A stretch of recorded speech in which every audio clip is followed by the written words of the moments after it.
নমস্কার। আজ আমরা নিয়ে এসেছি আপনাদের সামনে বাঙালির অত্যন্ত প্রিয় একটি পদ, মাছের তেল দিয়ে চচ্চড়ি।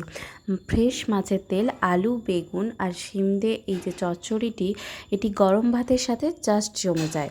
এর একটি আলাদা ফ্লেভার ও অ্যারোমা আছে, সেটি এক কথায় অতুলনীয়। তো চলুন দেরি না করে শুরু করি আজকের এই রান্নাটি। প্রথমে আমাদের এই রান্নার জন্য লাগছে সবজি, আলু, শিম আর বেগুন, যা আমি চৌকো করে কেটে নিয়েছি। আর অবশ্যই লাগছে ফ্রেশ মাছের তেল, এটা হচ্ছে কাতলা মাছের তেল, আর হচ্ছে সর্ষে বাটা, আর নিয়েছি পেঁয়াজ কুচি আর কাঁচা লঙ্কা, 5 ফোড়ন আর তেজপাতা। এবারে একটি কড়াই বসিয়ে তাতে দিয়ে দেব সর্ষে তেল। রান্নাটি সর্ষে তেলেই করবেন, তাতে আরও ফ্লেভারটা ভালো আসে। এবারে ওই কড়াইতে তেল গরম হলে যোগ করব কাঁচা লঙ্কা, তেজপাতা এবং 5 ফোড়ন। কিছুক্ষণ মশলাগুলি ভেজে নেওয়ার পর যোগ করে দেব কুচিয়ে রাখা পেঁয়াজ। পেঁয়াজটা দিয়ে কিছুক্ষণ ভেজে নেব, লাল করে পেঁয়াজটাকে ভেজে নেব। পেঁয়াজটাকে লাল করে ভেজে নেওয়ার পরই যোগ করে দেব মাছের তেলটি। এই সময় বলি, মাছের তেলটি যোগ করার সময় মাছের তেলে যে একটি সাদা অংশ থাকে, ওটাকে আমরা পটকা বলে থাকি, ওটা কেটে দেবেন, নয়তো তেলে দিলে ফেটে যায়, যাতে তেল ছিটকে আসে। এবারে মাছের তেলটি খুব ভালোভাবে কিন্তু ভেজে নেব। আর বড় বড় যে অংশগুলো আছে সেগুলো যদি আগে কেটে নেন তাহলে ভালো, আর যদি না কেটে থাকেন তাহলে ভাজার সময় খুন্তি দিয়ে ছোট ছোট করে কেটে নেবেন। মাছের তেলটি ভাজা হয়ে গেলে যোগ করে দেব পরিমাণ মতো লবণ, হলুদ আর লঙ্কার গুঁড়ো, সমস্ত মশলা আর একবার ভালো করে একটু ভেজে নেব।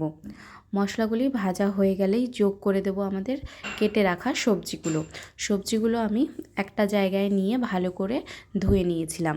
তো দেখুন, এবারে ওই তেলের মধ্যেই আমি যোগ করে দিব কেটে রাখা সবজিগুলো যোগ করার পর মশলার সাথে খুব ভালোভাবে এটাকে আমরা মিশিয়ে নেব।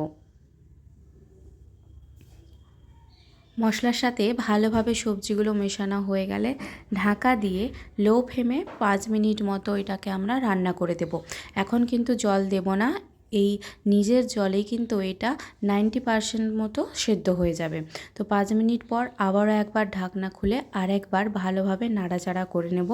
তারপরে আরেকবার 5 মিনিটের জন্য ঢাকা দিয়ে দেব।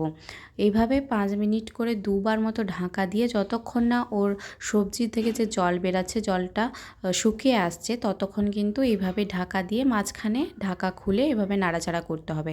আর এদিকে দেখুন, আলু কিন্তু আমাদের 90% প্রায় কুক হয়ে এসছে। ঠিক এই মুহূর্তে যোগ করে দেব বেটে রাখা সর্ষে বাটা দিয়ে কিছুক্ষণ হাই ফ্লেমে এটাকে আমরা কষিয়ে নেব। সর্ষেটাকে একটু কষিয়ে নিলেও কিন্তু এর স্বাদটা আরও একটু ভালো হয়।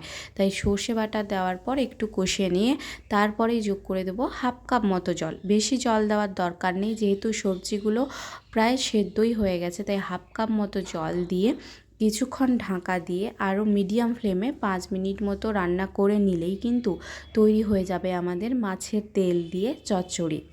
তো দেখুন, এখানে 5 মিনিট পর এই যে জল শুকিয়ে এসছে আর আমাদের মাছের তেলের চচ্চড়ি কিন্তু একদম রেডি হয়ে গেছে।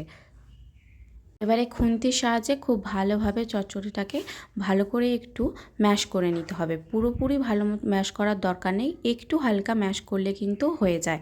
এবারে গরম গরম ভাতের সাথে পরিবেশন করুন। তো দেখলেন তো কত সহজ এবং কম উপকরণেই তৈরি হয়ে গেল আমাদের এই অতুলনীয় স্বাদের তরকারিটি। আজকের রেসিপিটি ভালো লাগলে অবশ্যই একটি লাইক করবেন আর সাবস্ক্রাইব করে পাশে থাকবেন।